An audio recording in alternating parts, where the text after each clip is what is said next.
ልክ ብሪቲሽ ካውንስል ዌብሳይት ላይ ስትመዘገቡ ሄድፎን ይሰጣቸዋል። በይዘው በሄድፎን የቃላችሁ ጥያቄዎች ትመልሳላችሁ። ካሉ ቶፍልና አይልቲስን የወሰዱ ጓደኞቼ እነሱ የነበራቸውን ኤክስፒሪየንስ ብዙ ፕሬስቲጂየስ ወይም አይቪ ሊግ ዩኒቨርሲቲዎች ራሱ የትም ቦታ ያልሰማሁትን ትልቅ ቴክኒክ ነግራችሁ።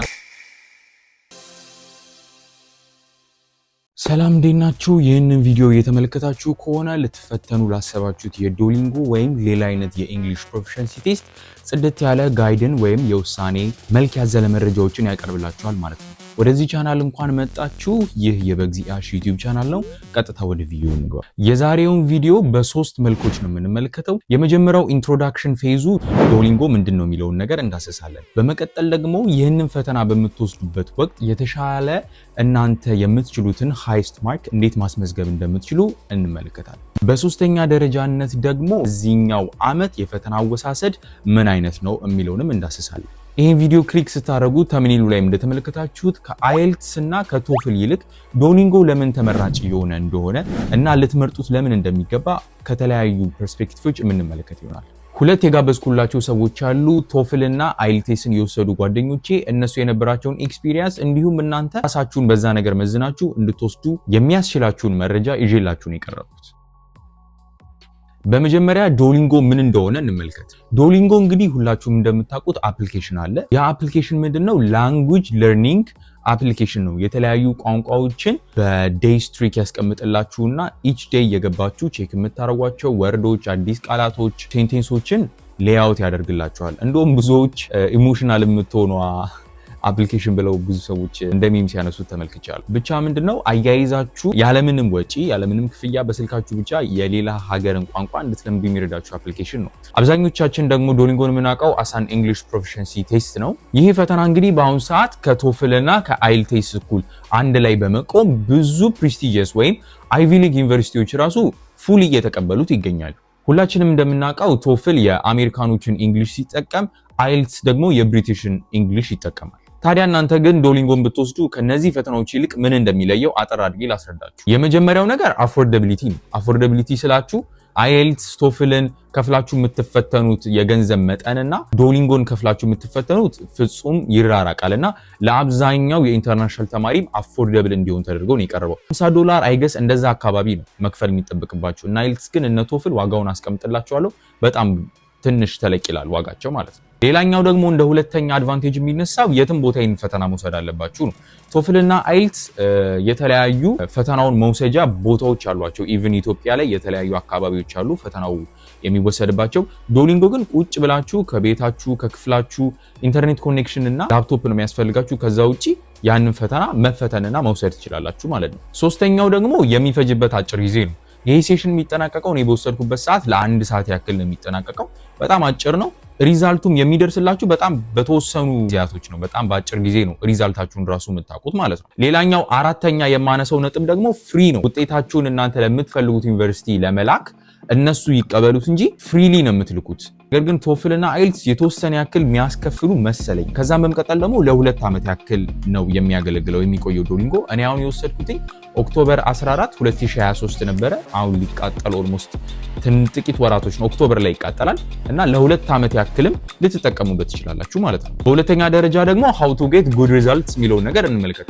እንዴት የምትችሉትን ሃይስት ማርክ አቺቭ ማድረግ ትችላላችሁ። ከዛ በፊት ግን የዚህን ፕሮፊሸንሲ ቴስት ሴክሽኖች እንመልከት አጠር አድርገን ማለት ነው። ጥያቄው ምን አይነት እንደሆነ ይዘቱ ምን እንደሆነ ማወቅ አለብን። በምን አይነት ዙሪያ መዘጋጀት ወይም ደግሞ ፕራክቲስ ማድረግ እንዳለብን ከማወቃችን በፊት ማለት ነው። የመጀመሪያው እንግዲህ ሪዲንግ እና ራይቲንግ አለው። ይሄኛው የማንበባችንና የመጻፋችንን ክህሎት የሚመዝን ነው። ሁለተኛ ደግሞ ኮምፕሬንሽን አለው which is reading እና listening የማንበብና የማዳመጥ ክህሎታችንን የሚመዝን። ሶስተኛው ደግሞ ኮንቨርሴሽን ነው። የሊስኒንግ እና የስፒኪንግ ክህሎቶቻችንን ሚዛን ላይ ያስቀምጠዋል ማለት ነው። አራተኛው ደግሞ የመጻፍ ወይም ደግሞ የመናገር አቅማችንን ነው የሚመዝነው። ይሄኛውን ሴክሽን ፕሮዳክሽን ብሎ አስቀምጦታልና የሆነ ርዕስ ሰጧችኋል። በዛ ርዕስ ላይ እንድትጽፉ ከዛም በኋላም እንድትናገሩ ያደርጓችኋል ማለት ነው።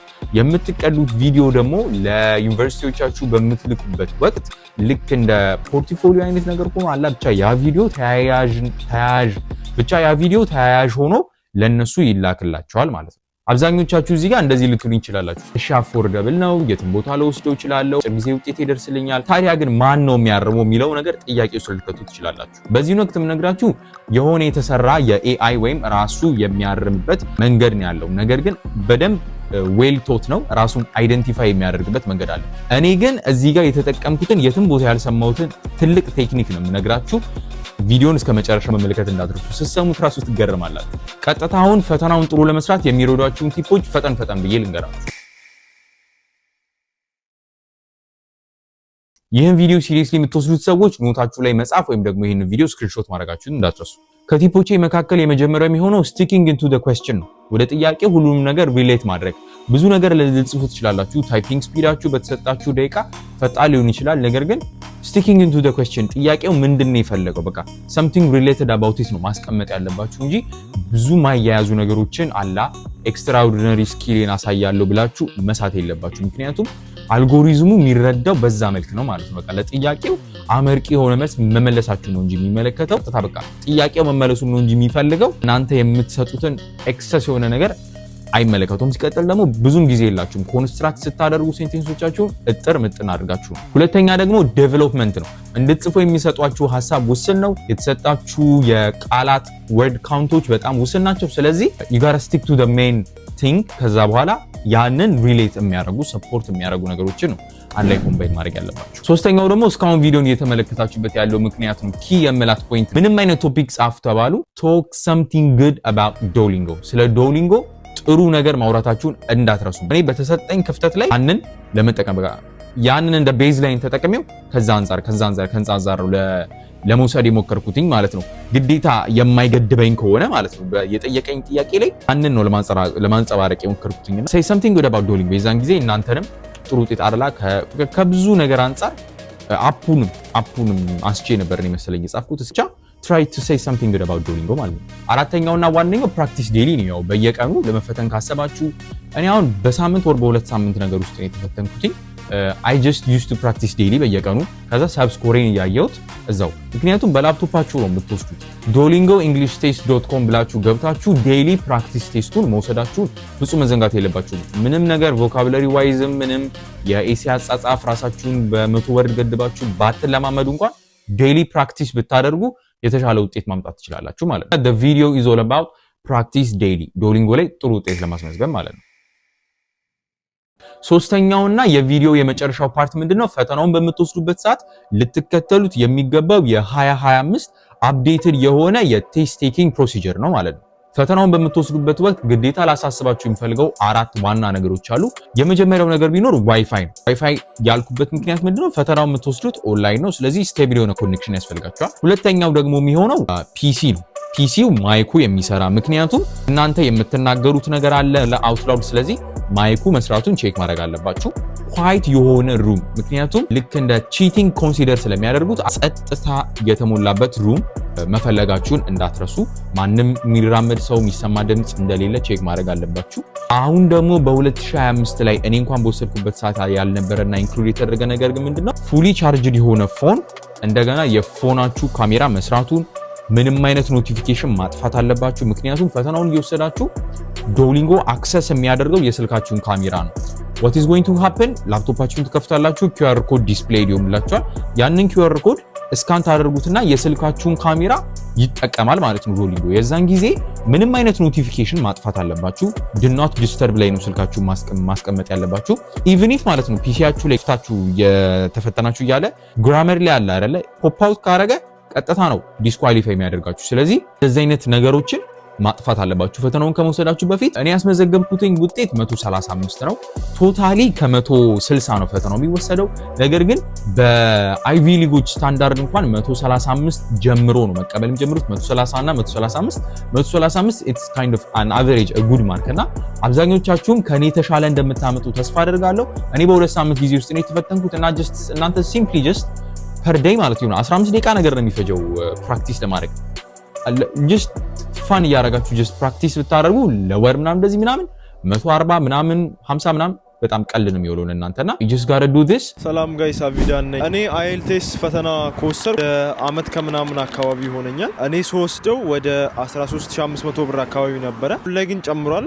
አይ ቲንክ ባለፈው ሳይው ወደ 18000 ብር አካባቢ ገብቶ ነበረ። IELTSን እንድትወስዱ አድቫይስ ማረጋችሁ ሰዎች ቢግነር ሌቭል ላይ ያላችሁ ሰዎች ሳይሆን እንግሊዘኛችሁ አሪፍ የሆነ ወይም ኢንተርሚዲየት በላይ ከፍ ያለ እንግሊሽ ሌቭል ካላችሁ ተወስዱት አድቫይስ አረጋለሁ። ከመውሰዴ በፊት የፈጀብኝ የዝግጅት ጊዜ 2 ሳምንት ያክል ነው። እሱንም ጥያቄ በመስራት ምናልባት ቻሌንጅ የሚያደርገኝ ነገር ካለ የጥያቄዎቹን ፎርማት ለመላመድ ያክል ነበር የሰራሁት። IELTS ያው ኮምፕራይዝ የተደረገው በ4 ሴክሽኖች ነው። ራይቲንግ አለ፣ ሊስኒንግ አለ፣ ሪዲንግ አለ እና የመጨረሻው ስፒኪንግ ለብቻው ነው የምትፈተኑት። የተቀሩት 3ቱን ሴክሽኖች ደግሞ አንድ ላይ የምትፈተኑ ይሆናል። ከሁሉም ለአብዛኛው ቻሌንጂንግ ሊሆን ይችላል ብዬ ማስበው ስፒኪንግ ሴክሽኑ ነው። ነገር ግን እሱ ላይ ግሬዲንግ ሲስተሙ አሪፍ ስለሆነ አብዛኞቻችሁን አይጥላችሁ። ትንሽ ቻሌንጅ የሚያደርጋችሁ ራይቲንግ ነው። ስትፈተኑት ቀላል መስሎ ቢሰማችሁ፣ ነገር ግን ዝቅተኛው ሪዛልት እኔ ራይቲንግ ላይ ነበረ። ምክንያቱም እነሱ የሚፈልጉትን ስትራክቸር አሟልታችሁ ነው መጻፍ ያለባችሁ። ሰው አውትሴ ራይቲንግ ነው ትንሽ ውጤታችሁ ሊጎትተው ሌቭል ላይ ከሆናችሁና እንደ አዲስ ተምራችሁ መፈተን የምትፈልጉ ከሆነ ደግሞ እኔ አድቫይስ ማድረገው ዶሊንጎ ነው። ምክንያቱም ቅድም እንዳልኳችሁ when it comes to IELTS ትንሽ ቻሌንጂንግ ነው ፈተናው። ትንሽ ብቻ ሳይሆን ቻሌንጂንግ ነው። ቢግነር ሌቭል ላይ ላለ ሰው ቻሌንጂንግ ነው። so I would say go with ዶሊንጎ። እንግሊዘኛ ላይ ብዙ አይደለም ብላችሁ የምታስቡ ሰዎች ከሆናችሁ ዶሊንጎን መጀመሪያ ላይ ውስጥ IELTS መውሰድ የምትፈልጉ ወይም ደግሞ እንግሊሽ ሌቭል ላይ ከኢንተርሚዲየት ከፍ ያለ ነው ብላችሁ የምታስቡ ከሆነ ደግሞ በጣም ብዙ ፕራክቲስ ቴስቶች አሏችሁ። የትኛውም ብራውዘር ላይ ገብታችሁ IELTS ሞክአፕ ኤግዛም ብላችሁ ብትገቡ ብዙ ፕራክቲስ ኩዌስችን ይመጣላችኋል። ከዛ በተጨማሪ ደግሞ ልክ ብሪቲሽ ካውንስል ዌብሳይት ላይ ስትመዘገቡ ወይም IELTS ፈተናን ለመውሰድ ስትመዘገቡ ብሪቲሽ ካውንስል ራሱን የቻለ ሪሶርሶች ይልኩላችኋል። ለስፒኪንግ መለማመጃ የሚሆን AI አለ፣ እሱ ሬኮመንድ ያደርጋችኋል። ሶ ኢሜይላችሁን መከታተል እንዳረሱ ከተመዘገባችሁ በኋላ እና ታስዋል። እንግዲህ ጉድ ላክ፣ መልካም የፈተና ጊዜ ይሆንላችሁ። ሰላም እንደምናችሁ፣ ማሊካ እባላለሁ። መጀመሪያ ቶፍል ምን ማለት ነው? ቶፍል አብሪቪዬሽን ሲሆን ቴስት ኦፍ ኢንግሊሽ አስ አ ፎሬን ላንጉዌጅ ይሉታል ፈረንጆች። ማንበብ፣ መጻፍ፣ ነገርን ይፈትናሉ። 3 አይነት ቶፍል ፈተናዎች ነው ያሉት። IBT የሚባል አለ፣ ኢሴንሻልስ እና BT የሚባል ነው። IBT የሚባለው ኢንተርኔት ቤስድ ቴስት ሲሆን ብዙ ጊዜ ሰው የሚፈተነው ነው እና አዲስ አበባ ዩኒቨርሲቲ ወይም ደግሞ ሴንት ሜሪ፣ እኔ አሁን ከአዲስ አበባ ስለሆነ የመጣሁት ገጠመኝ ሴንት ሜሪ ዩኒቨርሲቲ ነበር የተፈተንኩት። እዛው ሬጂስተር ስታደርጉ ይነገራል። ሌላኛው ደግሞ ኢሴንሻልስ የሚባል ነው። ፔፐር ቤስድ ቴስትም አለ። ብዙ ጊዜ መሰጠት አቋርጧል። እሱ ግን ቀላሉ IBT ስለሆነ እሱ ነው የምነግራችሁ። የኔም ገጠመኝም እሱ ስለሆነ መጀመሪያ ሬጂስተር እንዴት ማድረግ እንችላለን? ሬጂስተር ስናደርግ ets.org/TOEFL የሚለውን ከላይ እዚህ ጋር ጽፌላችኋለሁ። እዛ ሄዳችሁ ነው መጀመሪያ አካውንት መፍጠር ያለባችሁ። ከዛም አልፎ ደግሞ የት መፈተን መቼ መፈተን እንደምትችሉና ይህ ጊዜ ሴንት ሜሪ ብቻ ነበር ኦፕሽን የነበረው። ግን ባላችሁበት ቦታ መቼና የት መፈተን እንደምትችሉ መመረጥ ትችላላችሁ። በኔ ጊዜ $220 ነበረ። በዴቢት ካርድ፣ በአሜሪካ ዴቢት ካርድ ነው የሚከፈለው። አገር ዘመድ ካላችሁ ወይም እናንተ ራሳችሁ ማስተር ካርድ ካላችሁ በሱ ላችሁ you can reserve ማድረግ ትችላላችሁ። ብዙ ጊዜ 2 ወይ 3 ወር ቀድማችሁ ሪዘርቭ ብታደርጉ ይመረጣል። ቢካዝ ለፈተናው እንድትዘጋጁ ጊዜ እንዲኖራችሁ። እኔ 1 ወይ 2 ሳምንት በኋላ በፊት ነበረ ሬጂስተር ያደረኩት። ወደ ፈተና ምናምን ሰሞን ነበረ እና አይቻለሁ። እሱን ብዙ ጊዜ ለእናንተ አልመርጥም። ፈተናው ከ120 የሚያዘው 30 አራቱን ሴክሽን ቅድም የጠቀስኩላችሁ። እኔ እንደማስታውሰው ከሆነ ማንበቡ ልክ ትምህርት ቤት እንደ እንግሊሽ እንደምንማረው ፓሴጅ ይሰጠናል፣ እናነባለን።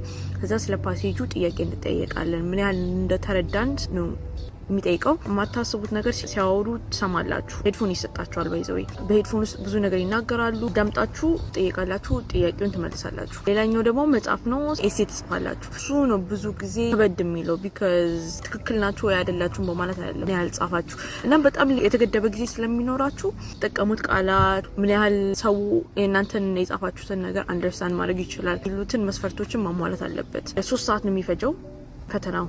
ቢያንስ 3 ሰዓት አካባቢ ነው የሚፈጀው። እናም በደንብ ብትዘጋጁ። ይሄንን ምን ያህል እንግሊዝኛ እንደተረዳን የሚጠይቅ ፈተና ነው። ሌላ ነገር ደግሞ ቶፍል ለ2 አመት ብቻ ነው የሚቆየው። 2 አመት በኋላ ኢንቫሊድ ይሆናል። ትምህርት ቤቶች እንዴት መላከት ይችላሉ ለሚለው ጥያቄ ደግሞ 4 ዩኒቨርሲቲዎች በነጻ መላክ ትችላላችሁ። ለነገሩ ግን ከመፈተናችሁ በፊት ነው ያንን ትምህርት ቤት አድ ማድረግ የምትችሉት። እንዲህ ውጤታችሁ ከመጣ በኋላ ቀጥታ ይልኩላችኋል። ለነገሩ ግን ፈተናውን ውጤቱን አይቼ ነው ውጤቱ ከወጣ በኋላ ነው ምልከው ካላችሁ ደግሞ $20 አንድ ዩኒቨርሲቲ በላካችሁ ቁጥር $20 ያስከፍላችኋል።